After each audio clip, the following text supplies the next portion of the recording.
All right, everyone, welcome back to another episode of the Authors Unite show. Today I have Mitzi Perdue with us, so welcome to the show. What a joy to be with you again, because I was on, how long ago? More than a year at least. Yeah, I think it was like a year and a half, and it was called the Business Blast podcast then. So it's changed a little bit. But yeah, so if you want, tell us a little bit more about you and what you do. Okay. Well, I am an author, but I figure that you shouldn't be an author unless you've got something to talk about. And I have three subjects that I talk about. And the first is my late father, Ernest Henderson, was the co-founder, along with my uncle, of the entire Sheraton hotel chain. And I love to write about the success tips that he had, which are just totally timeless. I mean, they can help everybody because his view is that attitude is everything and that one good idea can change your life. So I love to, oh, and he was an author. My late husband, Frank Perdue, the chicken guy, he had a story that was somewhat similar to my late father's.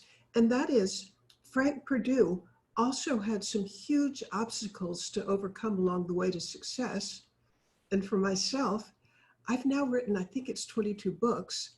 And if you think Authors Unite would enjoy hearing some of the stories that I have of what my routines are, how I get stuff out, I'd love to share that. Yeah, that sounds great. Let's start with, because the 22 books, that is perfect for this show. That's awesome. So let's start there. And then I would love to hear the success tips as well from your father and late husband. So the 22 books, that's a lot of writing. So tell us a little bit more about your routine and how you were able to create that much content. Okay. And I almost wonder if it's genetic or something, because my family, and we've been in business since 1840, we have a rule that by the time you're 60, you have to write your autobiography, which is a fabulous tool, by the way, for keeping the family together, because when you know what your great-grandfather or great-grandmother thought about things, I mean, it's just really cool for your own identity. But it also means I grew up with the idea that writing's a really good thing. However, getting published is a whole different story. I've always been something of a writer because I had the idea, I think I got it maybe around age 10 or 11 or 12, that if I kept a diary and that I just made myself write something every day describing what was happening and so forth, my hope was that it would be like, if you're a pianist, you've got to practice. Well, it occurred to me that being a writer, if you want to be fluent and have the words come easily, that you've probably got to practice the same way a pianist needs to practice scales. And so that was a big help for my future career as a writer, just to write something every single day. But then I never had anything published until I think I was around age 34. And the thing that kept me back, and I wonder how many of our audience and listeners or viewers have the same issue, which is, although I wanted to be a writer, I was so afraid of rejection slips. It took a great big cataclysmic event in my life to change me over from thinking, I want to be published, to actually getting published. And shall I share the great big event that made me reframe rejection letters? Yeah, definitely. Okay, because I think one of the magic keys to success as a writer is to get over the fear of rejection. And I got over the fear of rejection. It was partly by redefining it. There came a moment in my life where I decided that a rejection letter was a badge of honor because it meant that I had tried.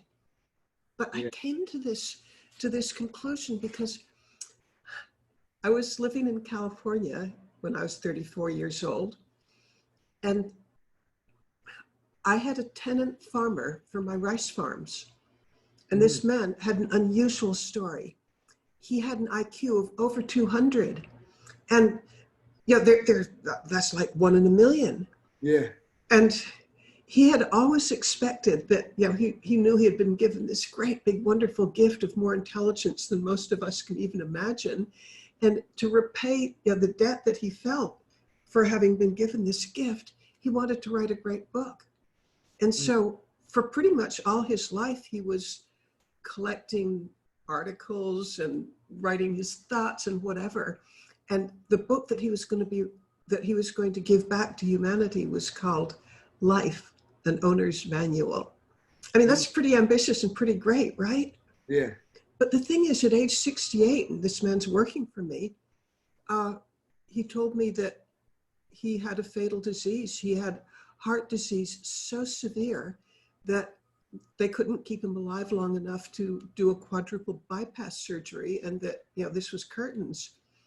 And, if you've had a diagnosis of death, what could be worse? But there's one thing worse, and that is in Peter Smith's case, well, I'm disguising his name. In Peter Smith's case, it meant that the whole purpose of his life was never going to be achieved, because he had never written the book. He had always just been preparing. But then a miracle intervened. He went to the Pritikin Clinic in California, which has a fabulous record of helping heart patients. And while he was there, a really strict diet, lots of exercise, lots of mental attitude, lots of spirituality. And when he came back a month later, he was able to walk 5 miles without pain. He had lost 15 pounds. He'd gotten his life back. And I'm so excited for him. And I say, Peter, write your book. And he tells me, yes, I just have to do a little more research and I'll be ready. And that told me at that moment, I knew he never would write his book. And by the way, he lived until his 90s and he never wrote the book. But I realized that if he was always putting it off and waiting for it to be perfect, he had 2 strikes against him.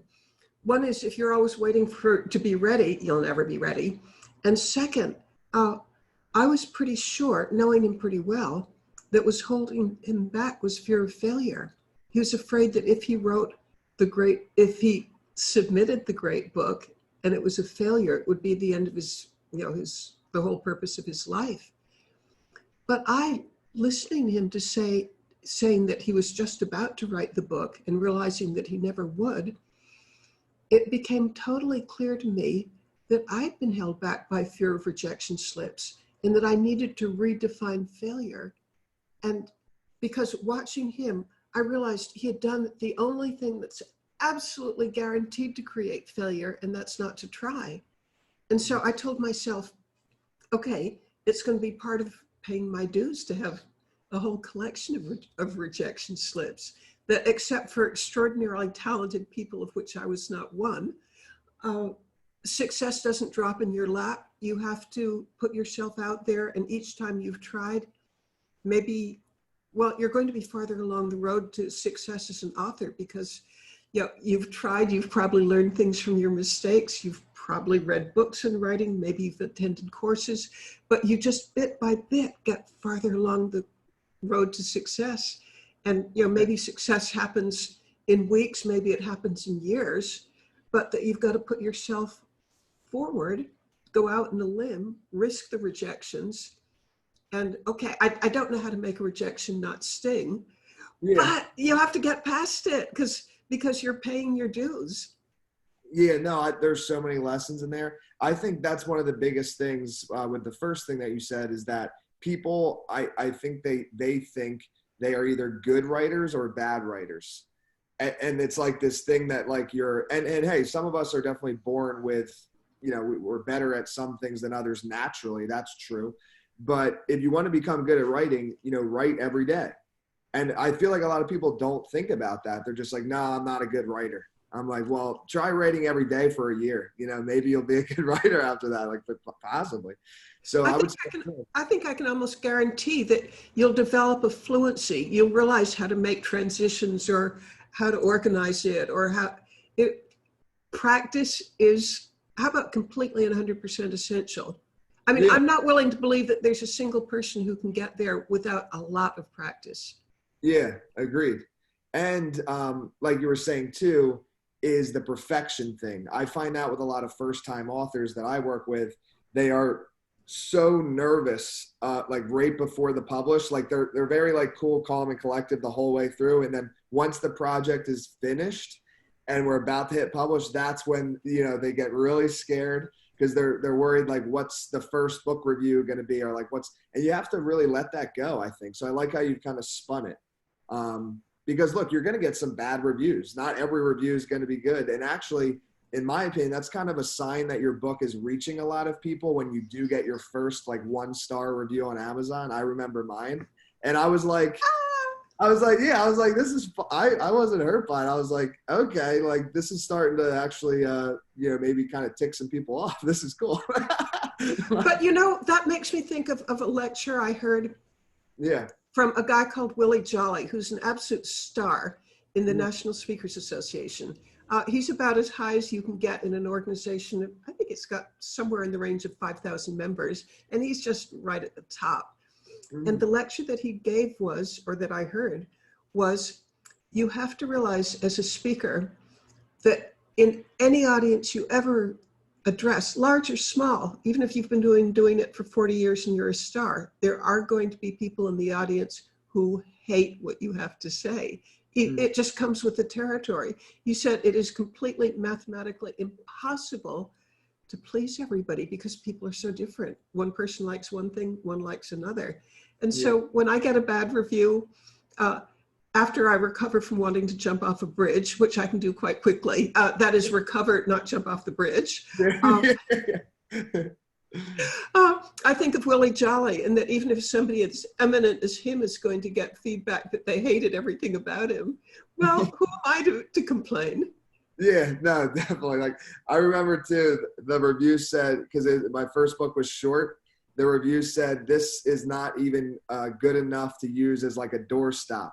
That's what the review said. And I was like, yeah, this is actually funny. Like I actually appreciate it. So either way.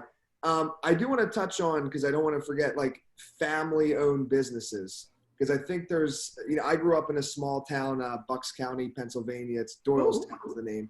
So that's where I grew up. A lot of family-owned businesses, you know, small town. So like, how do you have a successful family business? I feel like the dynamic is so hard, you know, because you have this relationship. Like, let's say I have a younger brother, and we already have this kind of like older, younger brother dynamic. And then to have him like work for me or with it, it's a tough adjustment, you know? So I'm curious your thoughts on that. Okay. My overall thought is that a family business at its best is one of the most joyous things in the world. Mm-hmm. At its worst, and I've been studying this for at least 15 years and talking with, you know, countless family businesses. When it's going wrong, I'll give you a direct quote from something one woman told me. The pain of not getting along with my sister in the family business permeates every hour of every day. I mean, so at its worst, it's horrendous.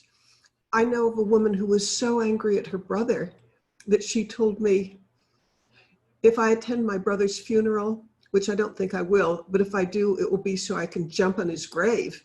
All right, so I mean, I'm telling you those two examples because that's an example that, you know, it's either it's not either or, but it can be the most joyous thing in the world or the most painful thing in the world. So it's really important to get it right. And I have a theory that I write about and talk about, and that is that every family that exists has a culture. And by culture, I mean, this is the way we do things. We don't have to examine and think about it. This is just, you know, it's in our repertoire. This is how we respond. But the thing is, the families that last put a lot of effort into their culture. The ones who don't last just let it happen by accident. And I think it takes a lot of really sustained effort and thought and cooperation to develop a culture that learns how to get past problems, because I also believe there's no such thing as a family that doesn't have conflict. No such thing. We're human beings. There is conflict. But like in the Henderson family and also in the Perdue family, in both families, we have an agreement. And let me remind you that for the Henderson family has been in business for 180 years. One of our rules is if there's conflict, get it out in the open, discuss it, deal with it. But the big rule is you keep the quarrel within the family, because the moment a family becomes public, the moment you have like adversarial lawyers representing different parts of the family, or the moment you've gone to the press, it's almost impossible to put the quarrel back together again. I mean, by the time it's a bridge too far. And I've talked with family business consultants, how about dozens and dozens of them who've told me that they won't even take clients if it's gotten to the point where the quarrel's gone public, because they say, I mean, I've had one man, he told me in my life I've had 2,500 clients. I've never had one who was able to pull back from the abyss if they've gone public. That the family that's gone public with a quarrel, that family is going to fall apart. Yeah. Well, the Hendersons phrase it as, we don't wash our dirty linen in public. And Yeah. and the Perdues, they have exactly the same notion, but it's called the covenant. And the covenant is argue if you need to, hypothetically, I'm being really hypothetical now, but if you needed to throw things or scream, that would be okay and better than keeping it bottled up. So the rule is express it, deal with it. And when a decision is made, you're not supposed to look back. But in any case, you do not go public. And yeah, I think that's huge. And I think the big thing there too is like, because resentment can build up, right? If you don't address the problem like immediately, it becomes very passive aggressive. Yep. Yeah, and it does not go away. In fact, it just builds and builds until there's like a big snap or something. So it's better. It's so weird how problems work like that, where a small problem today that you hold inside could build into a huge catastrophe like 6 months later. So yeah, address it immediately. I think that's in fact, can I share a thought that guides at least the Henderson family? And I've been telling my family by marriage about this. It's, are you ready for the wisdom of the ages? Because here it comes. And it's on dealing with conflict. Mm. It's called the Barkley Parameter. Now, nobody who doesn't know me has probably ever heard of the Barkley Parameter, but here it is. My beloved brother Barkley, I think he's been married to my Japanese sister-in-law for, I think it's getting on 58 years. He met her in Tokyo, so she came to this country. I guess we're talking like in the 1960s sometime. And when they were first married, it turned out to be a difficult adjustment, but not for the reason you'd immediately think, because Minako loved America. The couple loved each other. So what was the conflict? The conflict, or the dynamics of the conflict, were when Barkley would see something that he didn't like, he was thinking, oh, it's cultural. I shouldn't, I should just bite my tongue and go along with it. And, but it's eating at him. And the first couple of days he's thinking, oh, I shouldn't complain. The next thing, why would she do this to me? And by 4 or 5 days later, this thing has been eating at him. And so Minako does something completely different. Maybe the toast is too dark, or I don't know what, but just something teeny and tiny and irrelevant. It becomes a Vesuvius because he's had all this stuffing in anger and resentment that just built and built.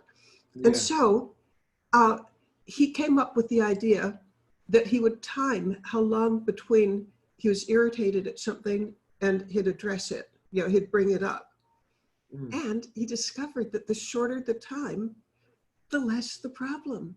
So the Barkley parameter, which we all try, at least in the Hendersons, all try to act on, is if something's bothering us, it's okay to wait 60 seconds, but beyond that, the clock is ticking. Deal with it just right off. And the ending of this story, they've been married 58 years. And I asked Barkley a couple of years ago, I said, you've been married all this time in a different culture. How would you rate your success? And he told me, I cannot imagine living a single day without Minako. So the Barkley parameter really works. If you've got, every 2 people at least are going to have points of friction. So deal with it immediately, and then you can be free to love each other. Yeah, I couldn't agree more. So I think it's very good for families, but it's great for pretty much, I think for any two people, like you said, because that's what happens is it builds and builds, and then it becomes something way more than it needed to be. So let's talk about some of the success principles of your father. You said 180 years in business? The Henderson Estate Company has been in business since 1840. Okay. And we've had family reunions. The family reunions began in 1890, and we've never missed any. And this year we're planning our Zoom reunion. Oh, Zoom reunion. There you go. Hey, you got to. But it'll be our 130th reunion.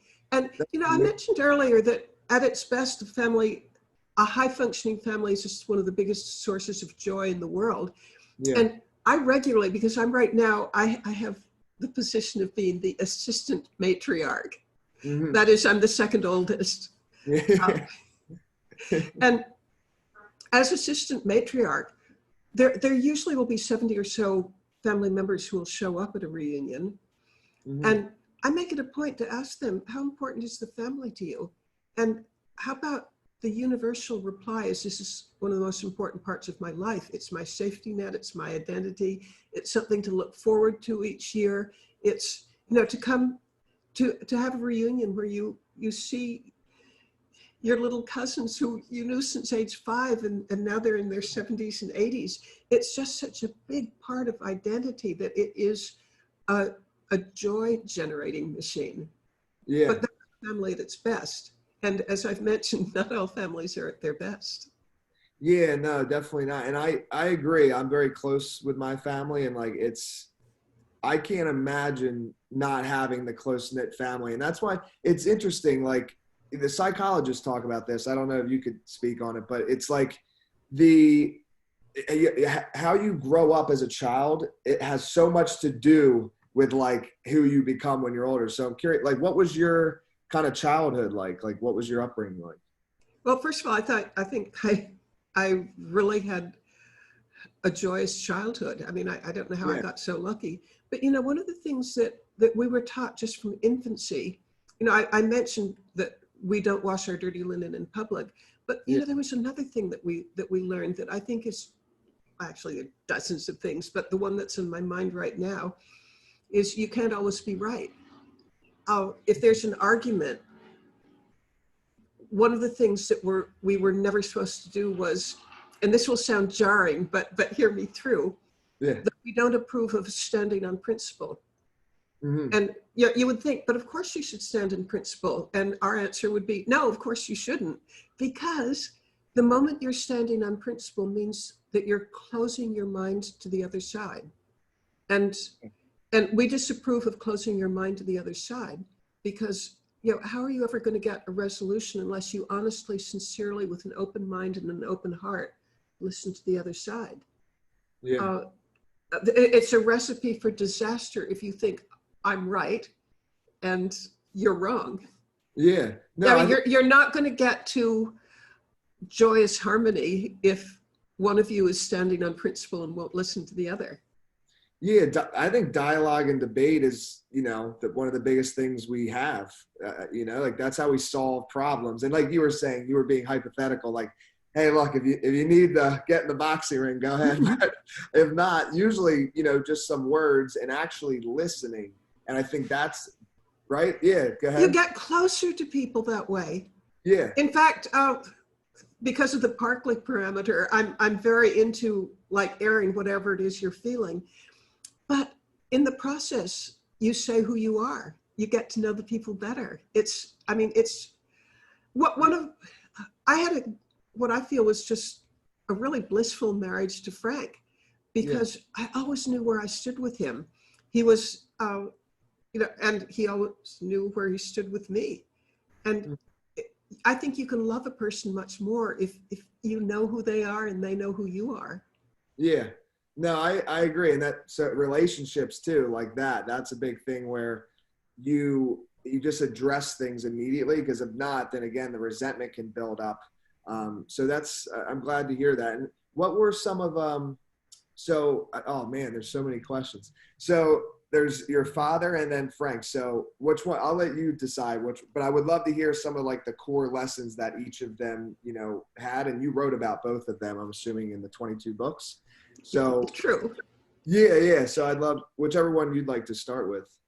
Okay, but first a little plug for writing and why it's a good idea, because it deepens your knowledge of things that you care about so much. Because in writing a book about Frank, Tough Man, Tender Chicken, I interviewed 143 people, and it was just, this was after he had passed, and it was just the best exercise in the world for me to learn from other people how he impacted them. I mean, I certainly interviewed his entire management team, board of directors, family members.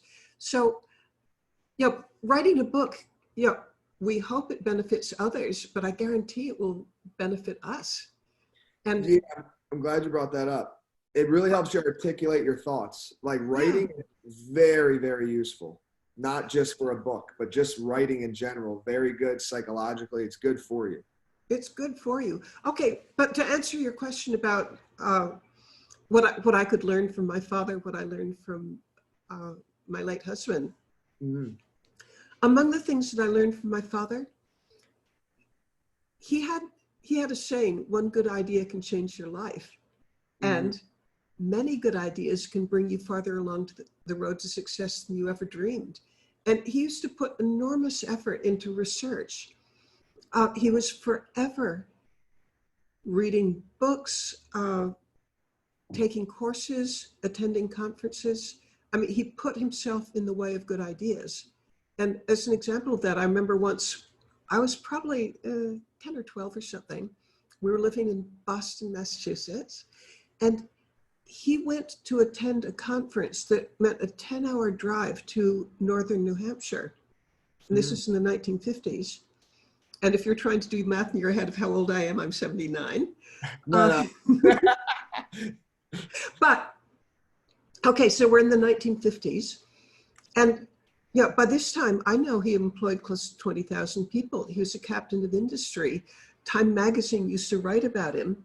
What was so important that just to hear a lecture in northern New Hampshire. And he told me it was on some management principle. And I said, oh, who else was there? And I was expecting to hear about his famous peers, maybe the head of General Motors was there or something. But no, he told me that the people who were there, one was a gas station owner, one owned a mom and pop grocery store, and there were like 10 people there, and they were all at that level, and they were all absolutely astonished to see Ernest Henderson, head of the Sheraton Hotels, at this little tiny conference. And I said, why would you do that? Was it worth it? And he said, yes, it was worth it, because the topic was one that interested me and that I felt that would give me a leg up from knowing it. And I'll go wherever you can find the good ideas, go for them.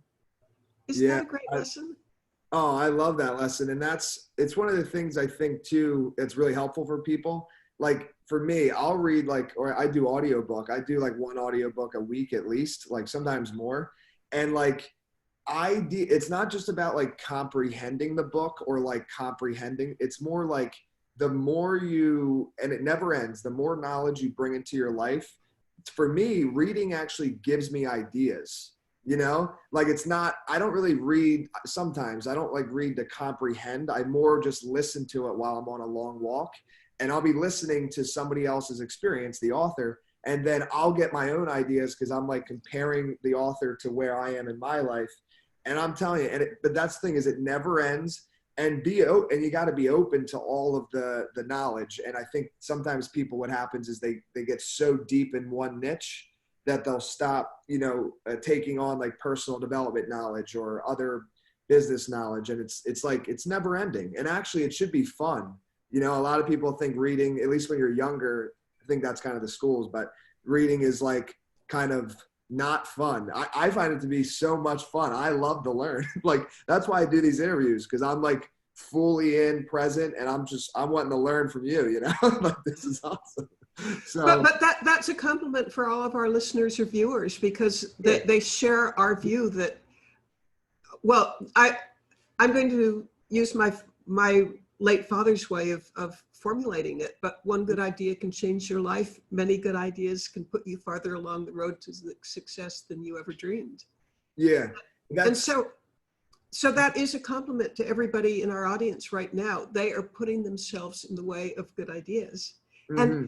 And I also do believe that creativity is when you put one idea together with something that somebody else hasn't done before.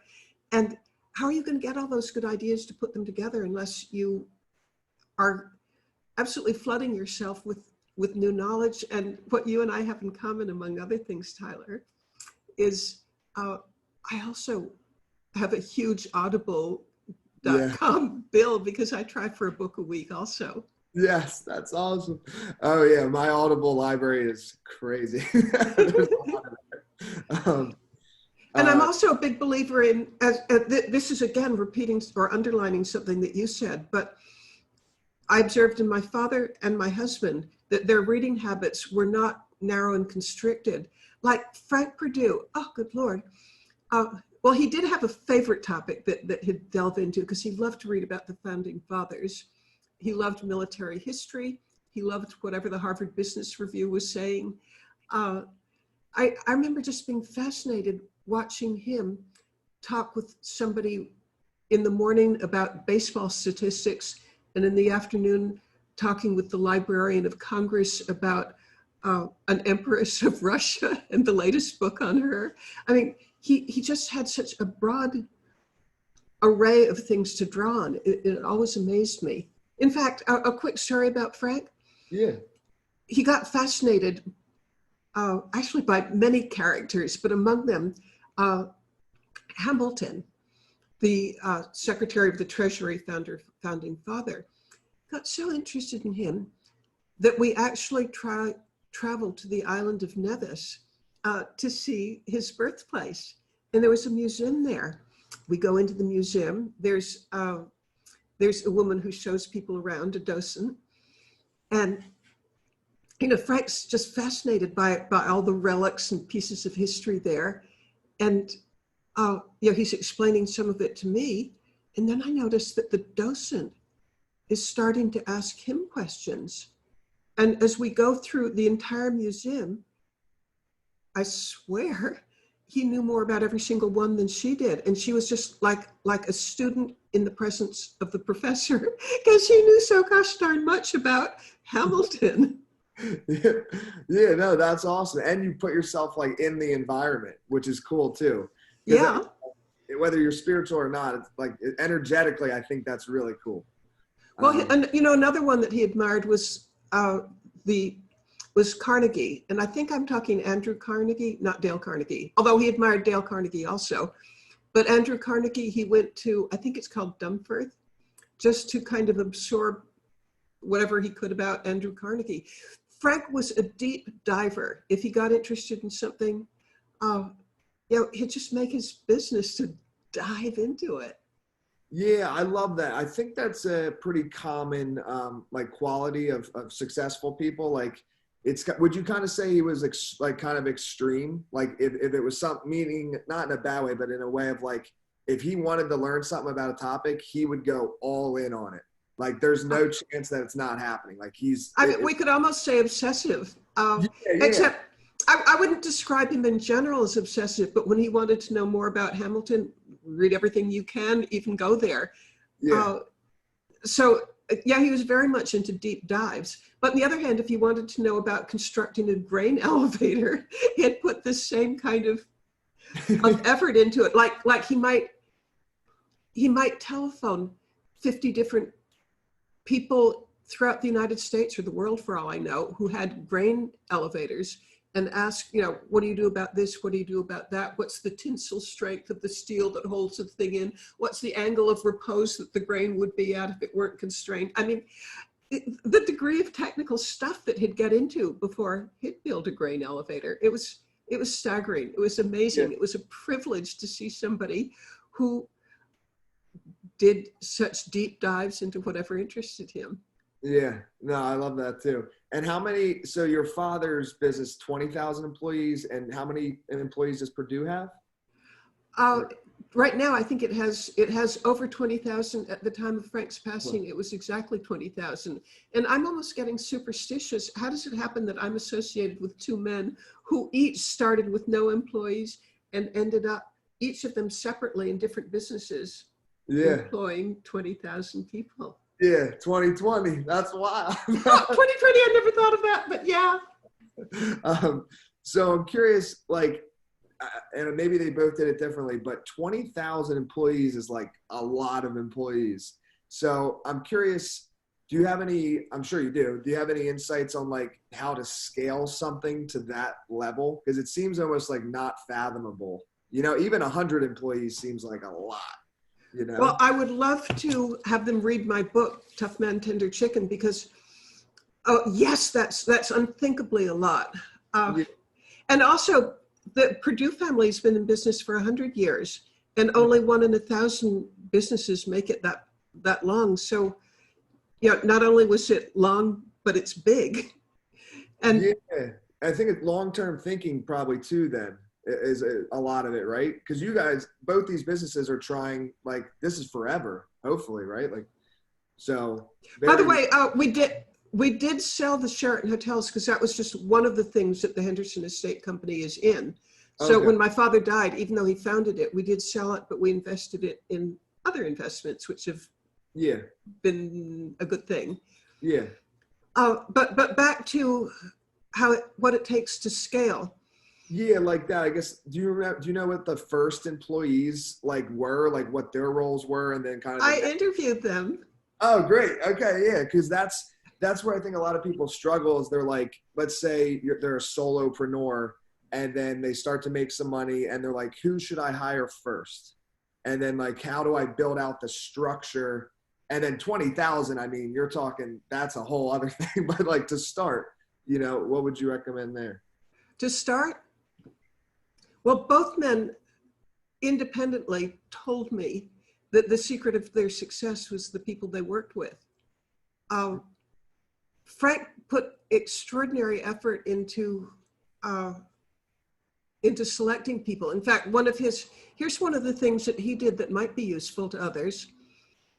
It's very typical, I'm told, with human resources people to ask for 5 people you could interview, 5, what's the word I'm looking for? Referrals. Referrals. Yeah. Or testimonials, or, well, we all know what I'm talking about. Yeah, I know. I'm blanking on it too now. But I know that's all right. There are geniuses who are listening who instantly got it. And they get to feel good, and we get to feel dumb, but that's okay. We need that 200 IQ guy. Yeah. Okay, well, back to things that human resources people do. They'll check the 5 referrals, but Frank took a different tact. After interviewing the 5 referrals, he'd ask each of the 5 people to give him the names of 1 or 2 other people who knew this guy or woman. Because he said the problem with referrals is they've all been set up like mynah birds. I mean, like they copy what they've been told to say, and you're not going to get the real story from somebody who is a referral. I still think we haven't got the right word for it, but we know what I'm talking about. Yeah. And in a second it'll come to us. But nevertheless, so he would check the 5 referrals, and then he'd check another 5. And I think throughout his life, with the sole exception of me, if he was going to be associated with somebody long-term, it would be 10 referrals that he would check into. Because I think his motto, I'm putting words in his mouth, but slow to hire, quick to fire. Yeah, I love that. This is really big because I think a lot of people overlook that, or like don't understand the importance of that. And to hear that both of them separately said that their success is due to the people they work with. So it's not necessarily about like, it was more about just being very selective with their like initial inner circle, and then kind of building a culture where those initial inner circle people also understood that they have to be selective in the next circle. And I'm just using circles as like an out, because I can't, 20,000 people, It's the only way I can visualize it. It's like circles. So like the first 10, then something like that. Well, one of the things that was responsible for each of them being able to grow was they were superb at human relations.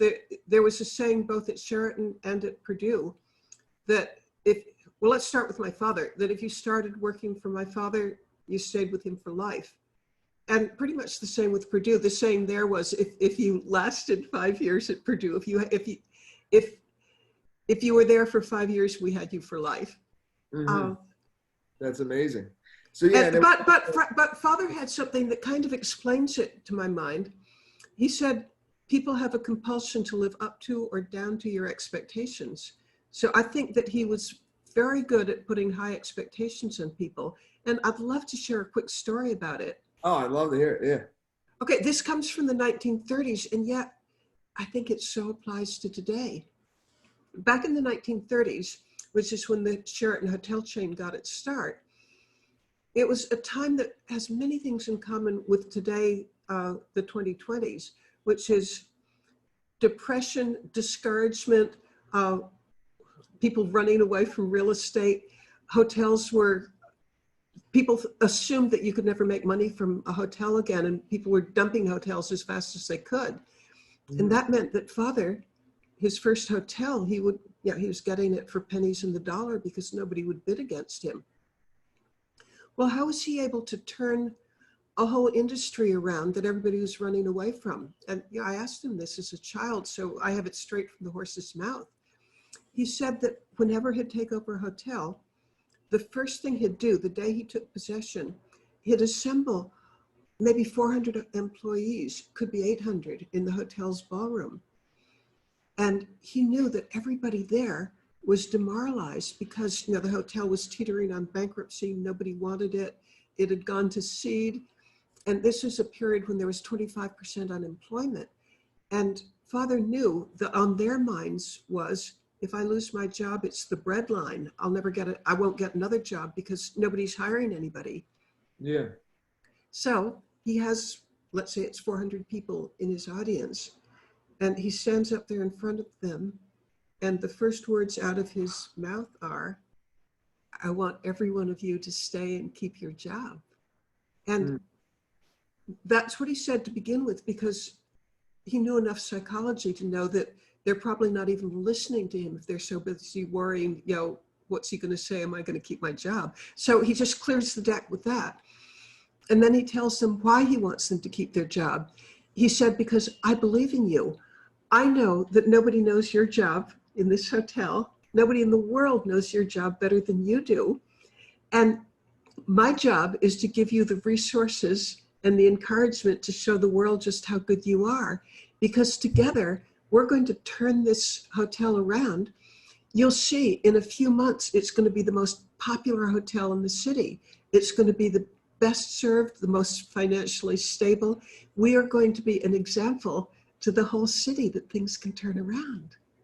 Well, obviously people are, they've gone from the depths of despair to feeling on top of the world. But then the next day, which is the more important part of the story, the next day, they'd see the employees would see all sorts of work people like plumbers, electricians, decorators were coming in to refurbish the hotel, but they didn't go to the areas that the paying public would see. No, they're going to the employee kitchens, the employee dining rooms, the employee lockers, showers, the rickety old elevators. They're all the money that Father would initially spend in every hotel that he ever took over was in the areas that the employees would see and that the paying public wouldn't.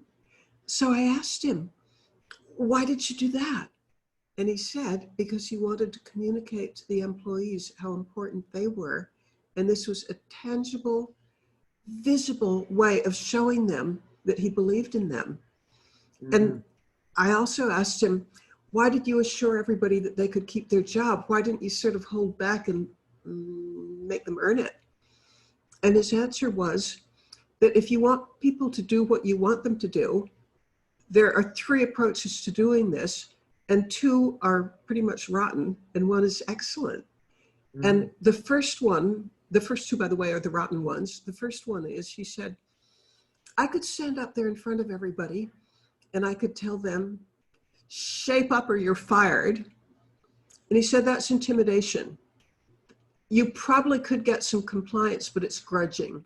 They do the absolute minimum not to lose their jobs. Mm-hmm. Second possibility, he said, I could have stood up there in front of them and said, do a really good job and there's a raise in it for you. Do a really good job and there are bonuses. But he said that those aren't good either, because that's bribery. And the problem with bribery is you have to keep increasing the bribe. And the other thing is it's too transactional. People are working for the bribe, not for the overall good of the hotel. He said the third way, and the one that he endorses, was inspire, don't require. And so of course I'm asking him what he means by that. And he said, the person who's waiting on table or tending bar or making beds, they could just think my job is waiting on table, tending bar, making beds, or they could think I'm part of a team that's going to make this the best hotel in the whole city. We're going to be an inspiration to everybody else. We're a team and we're working together and we're going to accomplish fabulous things. He said, when you inspire and don't require, people will go the extra mile. They own it. They're proud of it. They're part of a team. And so, to repeat, intimidation, bribery, bad; inspiration, great. And look where it got him. 20,000 employees who stayed with him for life. Yeah, that was life-changing for me right there. That's huge. Yay! Really. Because now it does, 20,000 is still a lot of people. So that's no easy task. But I see how it was possible. You know what I mean? Like, I see that because it was the culture. Like the culture of the business was like, it was a huge unit. And like people they probably liked going to work, like it wasn't a hassle. It was like, I'm part of making a difference. And because they knew that Father appreciated them. I think I've said this 3 times by now, but that his view that people live up to or down to your expectations. Yeah. So show that you expect wonderful things, inspirational things from them, and look at the payoff. Yeah. And also probably show them that you're willing to like do the work too, maybe like in the same way. Because I think that's what happens too, is sometimes, just to, say on the other side, sometimes bosses, or let's say bosses, they can get a little cocky, right? They're like, I won't do that anymore. And it's like, that's not a good way to run a business. Like, you have to be willing to do, all the way to, whatever, the person cleaning the bathrooms, like that's still part of the hotel. A very important part, in fact, because without it, well, how about maybe nothing's more important than that? Yeah. Maybe that's the most important, actually. Now that I thought about that, that's the president of the company. No, but I really appreciate you sharing that story. So, man, that was really good. I want to kind of leave it to you. We have a few minutes here, so if you want to share anything else, the floor is yours. And then I know books coming out. So tell us, like, the website, the book, anything else you'd like to share. Okay, well, I would love to share this. It's since this is for Authors Unite, I had one of the best experiences humanly possible, and it has to do with one of your previous guests, Mark Victor Henson. Mm-hmm. I was interviewed for one of his books, and we kind of hit it off enough so that I dared ask him if he'd work with me on something that would help people during down times. And I had an idea for a book. It was going to be, and actually ended up being, 40 tips to help people be up during down times. And oh my gosh, I'm a writer. That's what I've done all my life. I love writing, but the chance to see a real master at work. This book, we got it out it probably took about 3 weeks from conception to sending it into Amazon for their print on demand. Yeah. And it's been enough of success that just in the last couple of days, I've gotten an order for 200 books from the country of Taiwan. Oh, That's awesome. There's somebody in Taiwan who really loves it and wants to give it to all their friends, including to the president of the country. That's awesome. Yeah, that's so cool. And I mean, very perfect timing. Like, this is what I think we need. If you would like, what's one of the tips from the book? Well, okay, there's one that's really relevant to you and me exactly right now. And that is, I have been a writer all my life. And I worked for Scripps Howard. My column went to 420 newspapers. I was a science writer. I also was a health writer. I wrote the blog for the Academy of Women's Health. I wrote for genetic engineering and biotechnology, et cetera, et cetera. So I have a fairly large, how about 40 years background in science. And I will share something that's just so relevant to you and me right now. Mm-hmm. I've made up this term, but then I'll explain what it means. Pandemic brain. And what pandemic brain means is, the background of it is, I interviewed one of the world's greatest experts on memory at Johns Hopkins University, or medical school, I guess. And this guy told me that when you're in a state of stress, I mean, maybe the lion's running after you, you're not going to solve a calculus problem. No, your higher brain functions, particularly memory, close down and everything is focused on fight or flight. Well, the pandemic and other societal problems that are going on actually mean probably more stress than you even give yourself credit for. There are people who studied this who say that they're pretty sure there's going to be PTSD when this is all over, because the stress of, you've got a relative who's ill, you're not sure about your finances. There's just so many things that we're up against. And it's not, if a lion's chasing after you, that's brief and you recover from it. But this is long-term continuous stress. I mean, I'll just personally, I have a sister who's 92, who she's recovered now, but she had COVID-19. And, when there are people that you love who are ill, oh my gosh. Oh yeah. What does it do to your memory? Well, this is the tip it's one of the 40 tips. If you can't remember a name or a fact or a statistic, or do some calculation that normally would just be easy for you, you might be tempted to think, oh my gosh, Alzheimer's, it's begun. Nope. The odds are just extraordinarily high that when you can't remember what you expect to, it's because of the cortisol, the adrenaline, the stress hormones that are low key and in the background, and they're just degrading your ability to have the higher mental functions. When the stress goes away, experience shows that it will all come back. Wow, that's amazing. Or at least the odds are. I mean, I can't tell for every single case, but for the person who's thinking, it's begun, I'm about to get Alzheimer's, almost certainly that's not the case. Yeah. No, or there's a very benign explanation for why your memory isn't as good and sharp as it normally is. And it's the cortisol, it's the stress hormones. Yeah, one of the interesting things about it is, like, you kind of want that to be the case, right? Like, if I have an issue and I don't know, and it's not me, like there's not something I can do about it, then that's difficult. Like, that stinks. But if I can do something about it with stress, I mean, I think, everybody's in different situations, but you can manage your own stress with different sorts of activities. So that's hopeful, in my opinion. Well, and I have lots of advice on that. Yeah. And like, one of the pieces of advice, there are a whole lot of experts who agree with this, but I'm going to take it down to a niece of mine who runs a nursing home. Mm-hmm. And she quotes the following statistic, and it's not unique to her, so I totally believe it, that a third of long-term caregivers, if you're at home taking care of a loved one, a third of people in that situation are going to pass before the person that they're caring for, because caring for somebody is a super, super stressful thing. And so the advice from my beloved niece, Roberta Henderson, is one of the most essential things you can do for everybody else is to take care of yourself. Give yourself at least minimum an hour where you just take yourself away from all the horrible things going on. And as an example, I'll tell you what I do. Yeah, I'd love to hear it. Well, YouTube and watching like Monty Python or some comedian or Saturday Night Live.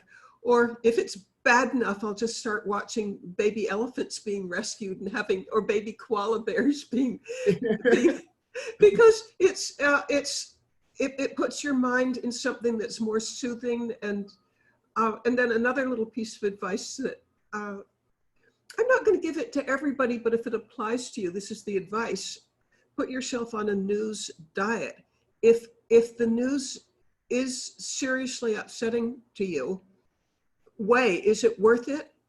Or would you be better off not? I mean, I think everybody should watch 15 minutes a day or whatever's appropriate for you. You want to know what's going on in the world, but don't wallow in it if it's interfering with your mental health. 100%. I mean, give yourself permission to say, no, this is really not in my long-term interest to get more and more upset. Yeah, no, I couldn't agree more. And actually, do we have time for a quick story about television? Yeah, please do. I'd love to hear it. Okay, I was in television for 8 years, and I worked for the CBS affiliate in Sacramento, and I did have a syndicated show. But one of the things that I learned is why do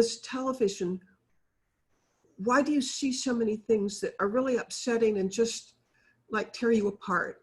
You know, why? And here's the answer. Because there were studies. I mean, I think somebody spent $1 million in the study I'm about to describe. If you are hooked up to like a lie detector test that detects stress, like your palms are sweating, your blood pressure goes up, your heart rate advances or gets faster. Yeah.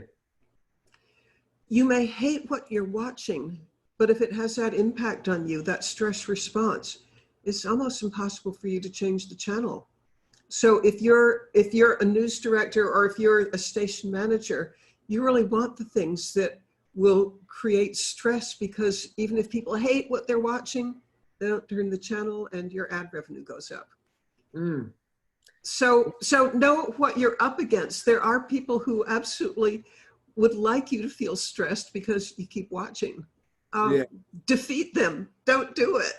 For real, yeah, it is unfortunate that it's that, you know, it'd be if there was just a news channel out there that it was really just about the news and not about ad revenue, but it's a business, so it's tough.